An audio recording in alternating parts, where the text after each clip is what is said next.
Hello team and welcome to another ATP Geopolitics video with myself, Jonathan MS Pearce. It's Ukraine War News Update, the first part thereof for the 7th of January 2024. This is an early one for me because I've got to go to take my son to rugby training this morning. It's been a long night. I got my partner a Ring doorbell because she wanted to get me one for Christmas. So I was like, I'm not really bothered. So she's like, oh, you might as well get one for me. So one of her presents was a Ring doorbell, which I set up yesterday. And she didn't change her notifications for it going off like on her phone every time a fox or badger walked past the door. So I've been woken up like 37 times last night. Ugh.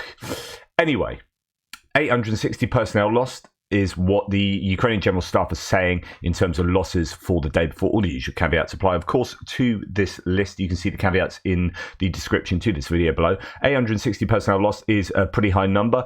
Someone was saying on a thread yesterday that isn't it disturbing that 800 personnel lost is now seen as somewhere in the middle of the range, whereas a year ago, that would have been at the very high end of the range, and it was amazing if it broke 1,000. Now our highest, I think, is 1,380 in a single day, and our expectations have changed. But although, odd to have expectations about the number of people killed and injured, we must remember this refers to human beings.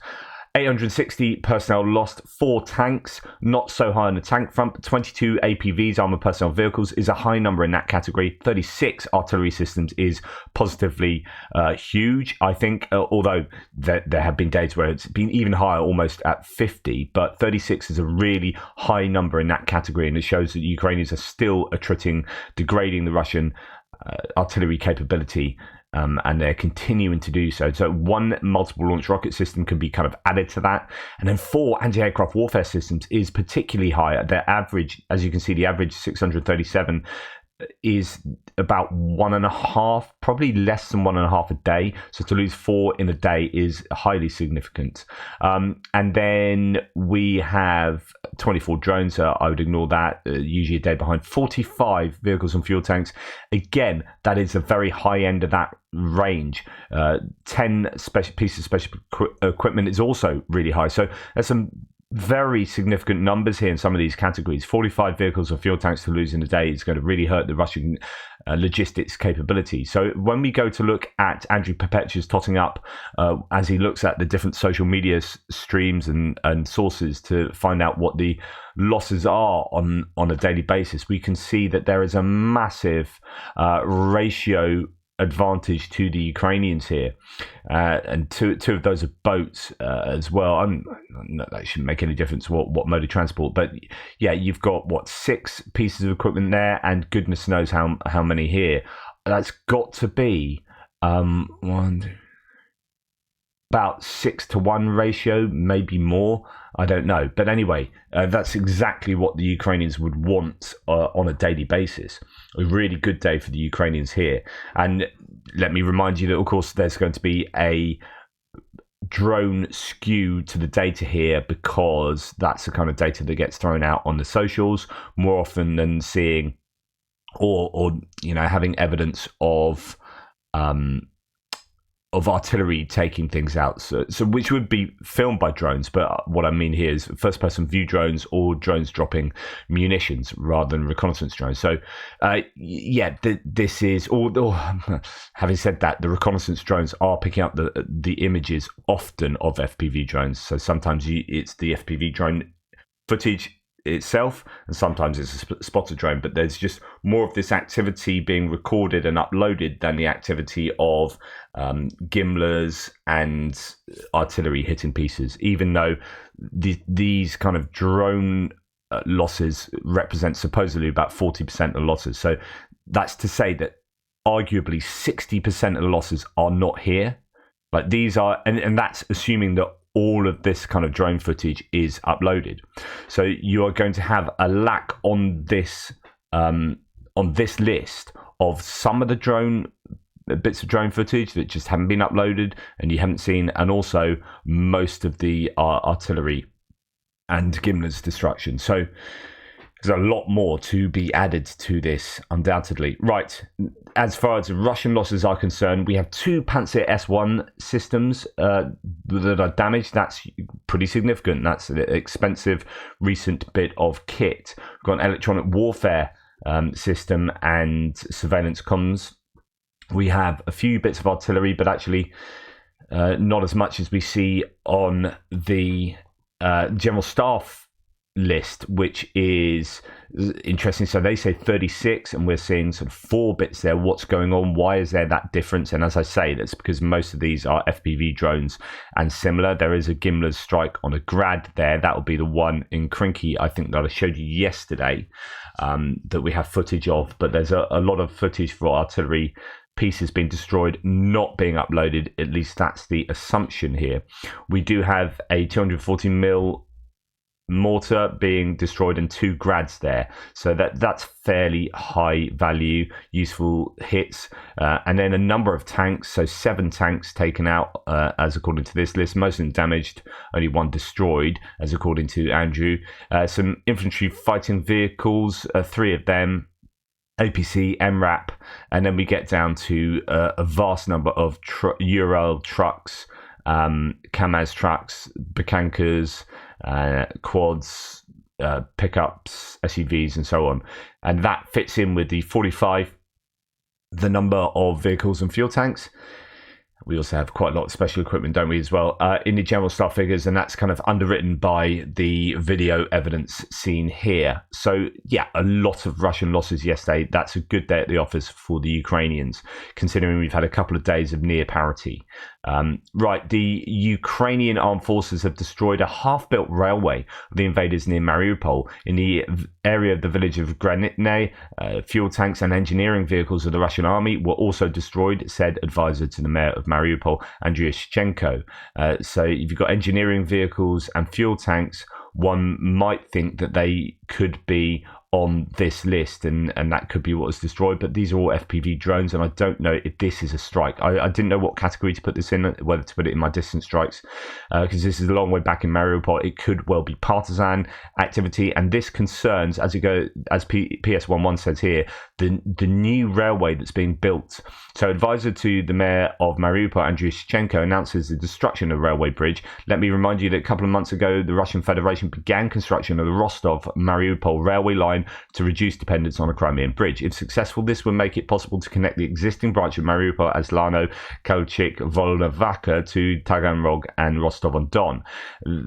It's just another logistical option for the Russians, since the railway that goes sort of north from, or that is running north of Mariupol, is very close to the front line near Vuhledar. So you've got Volnovakha, and that gets absolutely hammered. And so they want a railway that is much further back, but it comes at quite a cost to build a railway, and a lot of time and effort. And also, it's just prime target for the Ukrainians. And to take out a bridge is super important, because if you blow up railway lines, they actually are relatively easy to replace. And so it isn't of so much use to destroy railway lines. You'll take out a railway for maybe a couple of days, and then if you've got good maintenance crews, you can fix those railway lines fairly quickly. But if you blow up a bridge, you ain't building a bridge quickly in a couple of days. So it's much more important for, say, the Ukrainians to destroy logistics in taking out bridges than taking out roads and railways. Okay. Now we move on to distance strikes. So not an awful lot of information in this first video today. Ukraine was attacked with 28 drones last night. 21 of them were shot down. So that's a 75% interception rate, which is okay. We have seen better. I don't know if it means that they are firing these drones into areas where there is less air defense around. They've spent an awful long time kind of probing the skies around Ukraine to see where they have air defenses and where they don't. So you will find days where the interception rate is very different. If they threw them all at Kiev, for example, it's likely that 100% of those would have been shot down.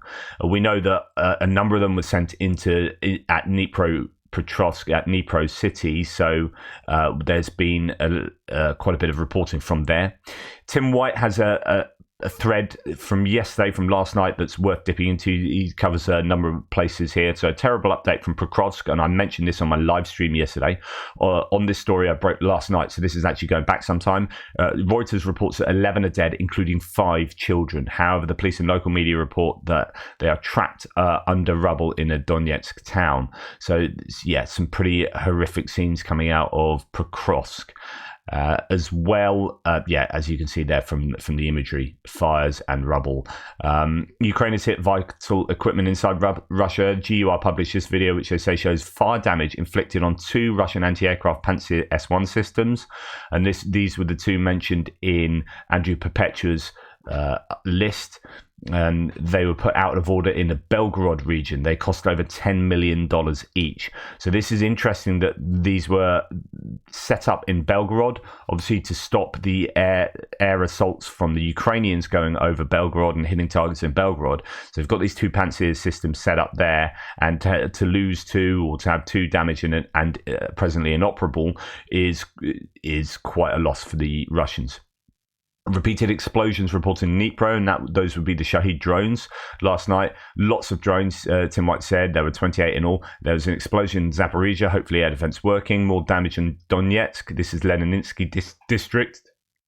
So I presume this is Donetsk city, the Russian occupied city. There's some strikes going on there, probably shelling. A lot of drones are now ballistic missile threats to some regions. So there were 3 ballistic missiles, S-300s, I think, sent last night by the Russians. And they do that because the Ukrainians are pretty much unable to shoot them down. I think the interception rate on S-300s and S-400s is 3%.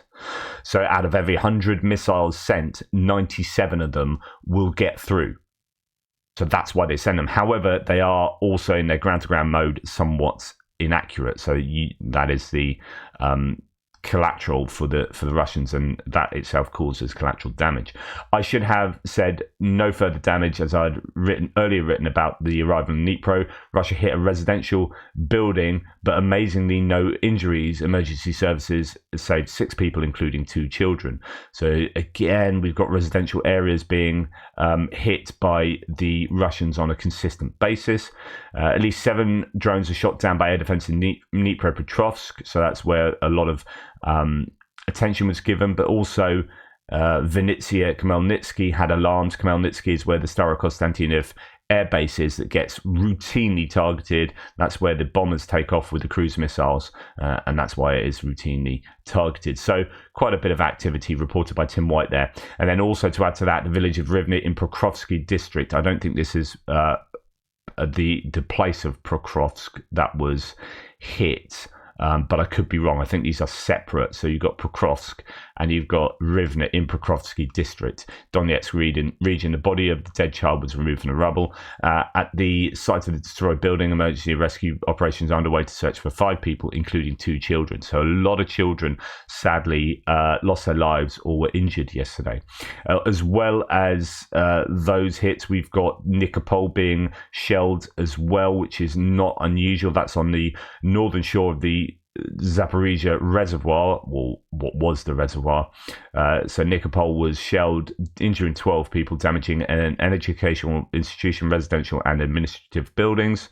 On the evening of 6th of January as well, Russian forces attacked Dnipro with Shahids, which we've already heard.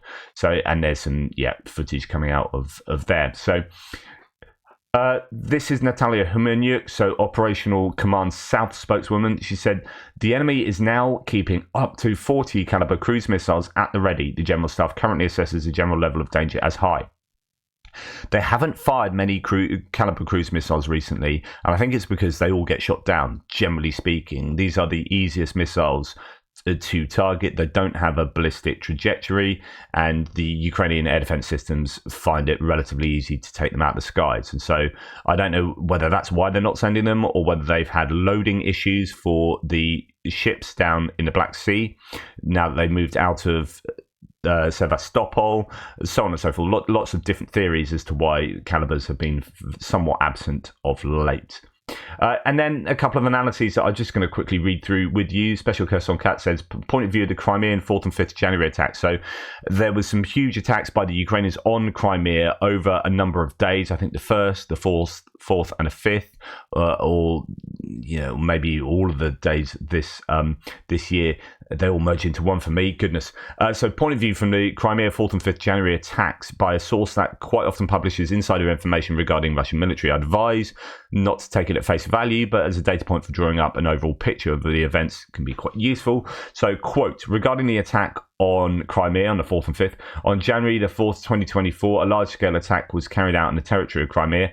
At lunchtime, due to the activity of tactical aviation on the Ukrainian armed forces, an aircraft danger signal was announced on the territory of Crimea. At 5 o'clock in the afternoon, the information began to arrive that 10 cruise missiles were approaching the airspace of the peninsula. At 5:12, a strike was carried out on an object on the territory of the settlement Yutne near Yevpatoria. The target was a radar unit of the 31st Air Defense Division of Russian Armed Aerospace Forces. As a result of the strike, the radar and communications center were destroyed. So I reported on this previously. This is just more confirmation. There are serious problems with the ability to conduct radar reconnaissance in the region. 3 conscripts were reported injured. The strike was carried out by a single Storm Shadow air-launched cruise missile. At 5:18, a strike was carried out on an object in the territory of the city of Sevastopol. The target was a protected command post of the 31st Air Defense Division of the Russian Aerospace Forces Military Unit 03121 Sevastopol. As a result, the strike 12 servicemen of the Russian Aerospace Forces were killed and another 9 were injured. In total, more than 80 division soldiers were trapped under the rubble. Among the list of the dead, 1 serviceman with the rank of general appears. However, his last name is not indicated. This refers to rumours about the death of Gerasimov, although I believe that these are just rumours. Now, just to let you know, I'm almost certain that Gerasimov has not died.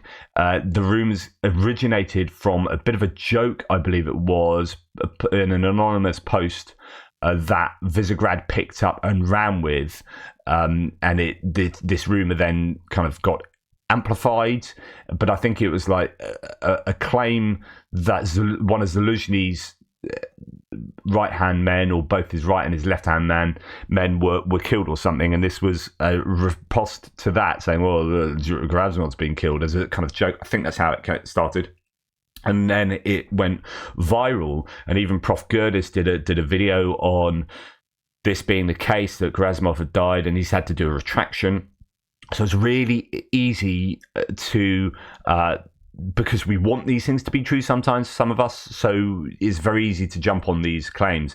I reported it, but I said it's a rumor, and I said it's got a very low probability of being true. And so I'm quite happy that I added those caveats, because it turns out that it almost certainly wasn't true, and it had the probability that I accorded it. So there you go. Also, the death of the commander of the 3rd Radio Technical Regiment of the Russian Aerospace Forces was confirmed. So they did have some high-value military personnel who perished. As a result of the strike, the division's communications center was destroyed. The strike was carried out by 2 Storm Shadow air-launched cruise missiles. It's noted that during the attack, the Ukrainian armed forces first used false decoy missiles. The type is currently being established. There is reason to believe it was an ADM-160A, which were already followed by the Storm Shadow. So this is not unusual. You send in your decoy missiles that basically are sent in. They don't really have a warhead. Sometimes they do, but sometimes they don't. They're just an empty missile, if you like, to attract the air defenses to shoot their own missiles at their decoy, and then that allows the real missile to go through unhindered. Then at about 11:30 at night, a drone attack was carried out in the territory of Pervomaisky and Saki districts. About 35 attack drones were reported to be used at that moment. I do not have information about the damage caused by the drones. However, it's worth noting the successful work of the air defense. For the most part, the drones were suppressed by electronic warfare. There are no serious hits observed. On the night of the 5th and 6th of January, the Saki airfield was attacked. The command post of the 43rd Separate Naval Assault Aviation Regiment was reported to have been hit.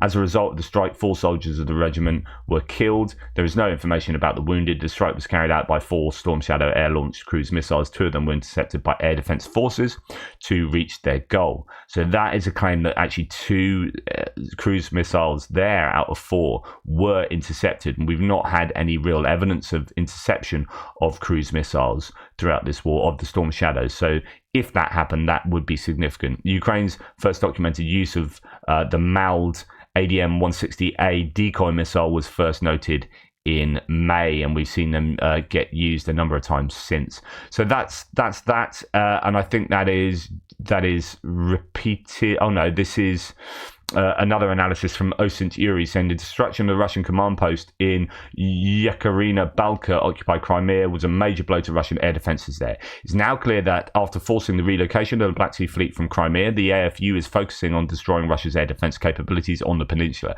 As part of this, there's very good likelihood that the entire command of the 2nd Regiment RF 331st Air Defence Division was terminated during a strike on their command post in Yekaterina Balka. The S-400 forces in Crimea belong to the 31st Air Defence Division. HQ is in Sevastopol of the 4th Air and Air Defences Forces Army. The HQ is in Rostov-on-Don for them. The 31st Division includes 2 anti-aircraft missile regiments, 12th and 18th. The 12th Regiment has headquarters in Sevastopol, which also hosts the first of its S-400 battalions since January 2018. The regiment also received its 2nd Battalion based in Yevpatoria, which has been hit a number of times last week or so. In September 2018, the 18th Regiment has its headquarters and the first of its S-400 battalions in Feodosia, another place that's routinely targeted. It received the 2nd S-400 battalion based in Jankoy, another place that's been routinely hit in November 2018. So all these places house battalions and regiments and whatnot for air defences, and all of these places are being methodically struck by the Ukrainians at the moment. Indeed, it goes on to say, this post, from the Operational Command South, so Natalia Humaniuk probably, quote, after the destruction of the command post in Sevastopol, the Russians were in emergency reformatting mode. I don't know quite what that means, and that was stated by Humaniuk. Quote, the defeat of the command post of the Russian occupation forces near Sevastopol had a great impact on the peninsula's defense system. It is in emergency reformatting mode. We are observing this both in radio interceptions and in the general development of combat events. We see a replacement of units. So there's all sorts of chaos, I think, going on there for Russian air defenses, and you would expect the Ukrainians to have absolutely hammered there again in the last 24 hours, and I think the fact that they haven't probably shows that they really don't have many cruise missiles at their fingertips, and the use of all their number of drones that could strike into Crimea are probably limited. This is probably limited as well. So like I say with the Russians, it's the same with the Ukrainians. When you don't see consecutive strikes like this, once air defense has been fundamentally weakened, it shows that the side perpetrating the attacks do not have the stockpiles of munitions required, because if you had them, they'd be using them. I'm sure of it. So I think the Ukrainians are struggling. They are basically using these munitions at the rate that they can produce them. So I'm sure over the next couple of days you'll see another strike, but that'll be the speed at which they can build the munitions to strike. With the cruise missiles, it's probably a different matter, and I just think they have a very limited number of these, and they just wait for the definite intel to be able to strike places to get the maximum effect from the very limited number of cruise missiles they probably have left. That's just my speculation though, so take everything I say like that with a pinch of salt. Right, there's this video doing the rounds. I don't know the provenance of it, and I don't know when this was from, but I've never seen it before, so I'm fairly sure it would be from recently. But it is a hospital, and I've paused it there. It's only like a 3-second video, but as I say, it's doing the rounds. It's a hospital where they're doing surgery, and then suddenly it all explodes behind, and it's pretty horrible.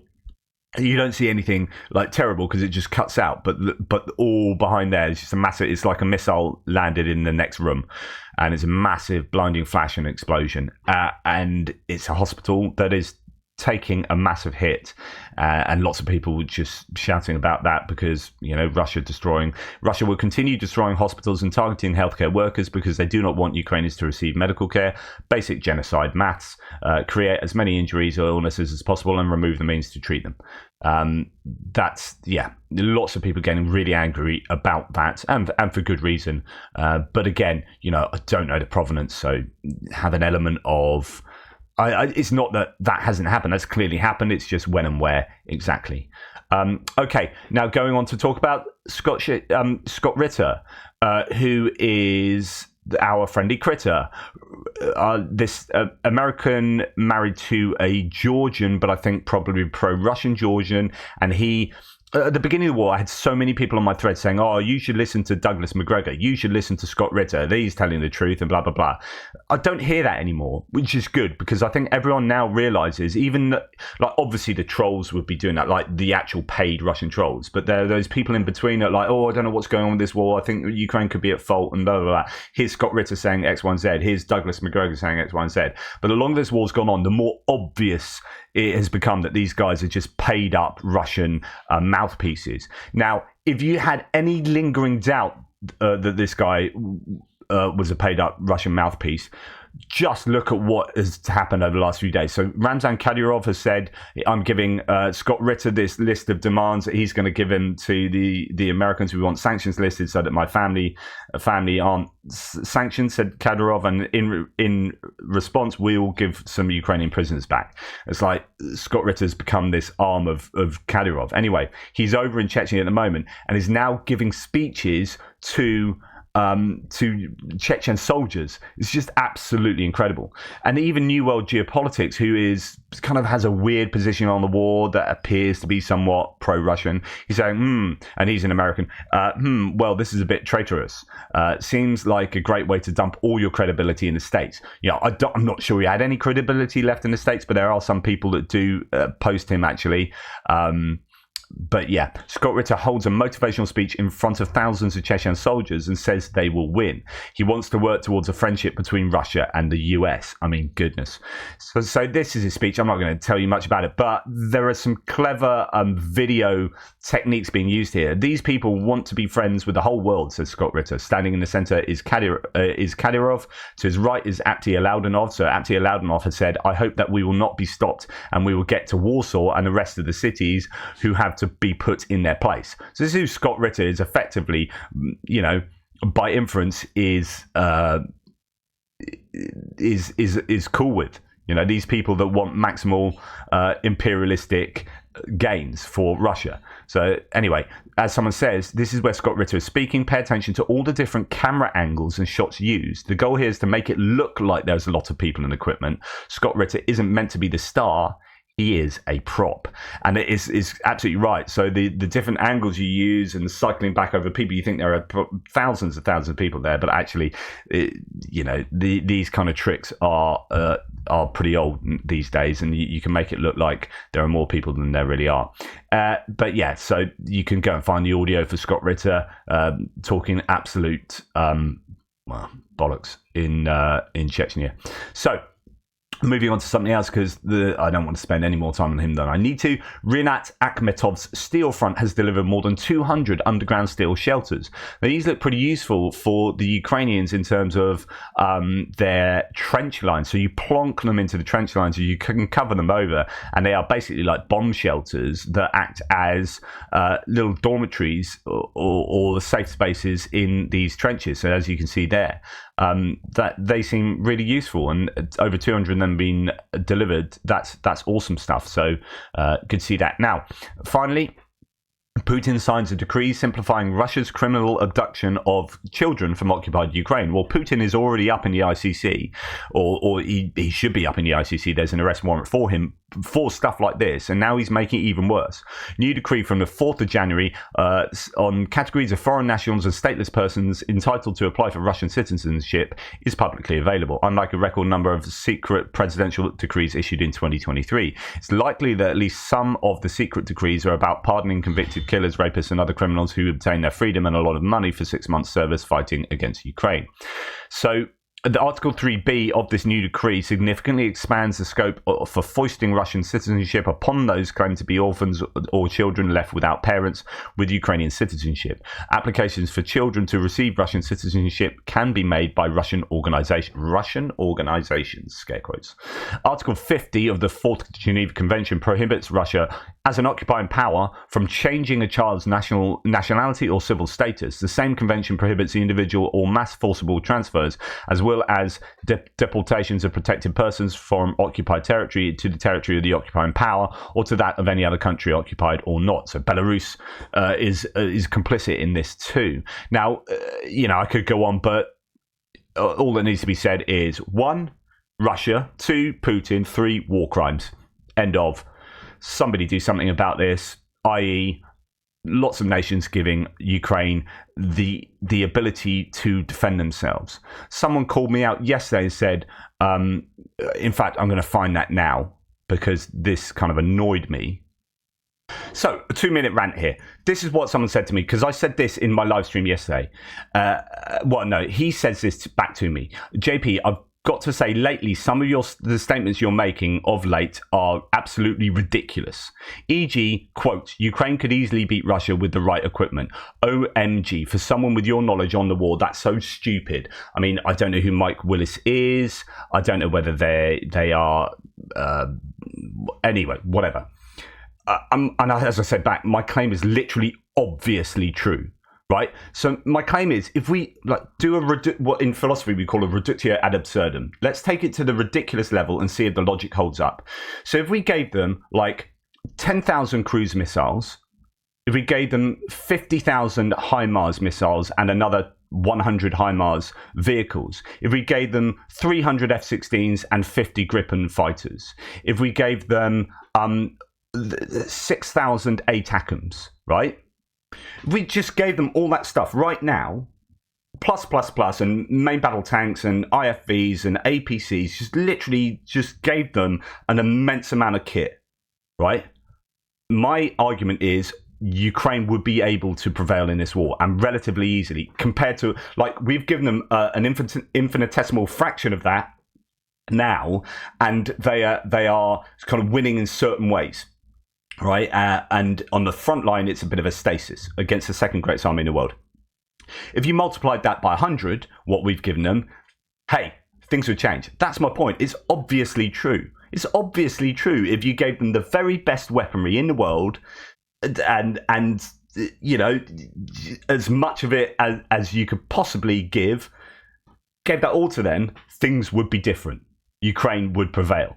I mean, to me, that's obviously true. So to be called out on that just really annoys me. It's like, go away and do some thinking. I'm sorry to be dismissive here and a bit rude, but I find that kind of comment is a bit thoughtless. So the point is that if that's the case, then if we really, really wanted to, as long as we've got that weaponry and it exists in reality, or we could even produce it, right? We could actually enforce or facilitate relatively easily a situation where Ukraine prevails. But we're not doing that, and so therefore we don't want it enough. That's kind of that was where I was going with that. And, what's the reason? Since we could, we're not, what is the reason? Anyway, I just want to, leave you with that, given that, war crimes, let's actually just give them everything they need and put an end to this. Put an end to this despicable activity of this dictatorial regime. And by regime, I mean one person, the dictator, Vladimir Putin. Anyway, thank you for watching. Please take care. I've got to go take my kid to rugby training, so my next video will be a lot later today. I'm then going to be, I think, if my other half gives me permission, appearing on Tochny podcast later today with German aid from Ukraine, I believe, as well. So what are the chances? So I'm going to be appearing on that to discuss stuff. Anyway, take care. Speak soon.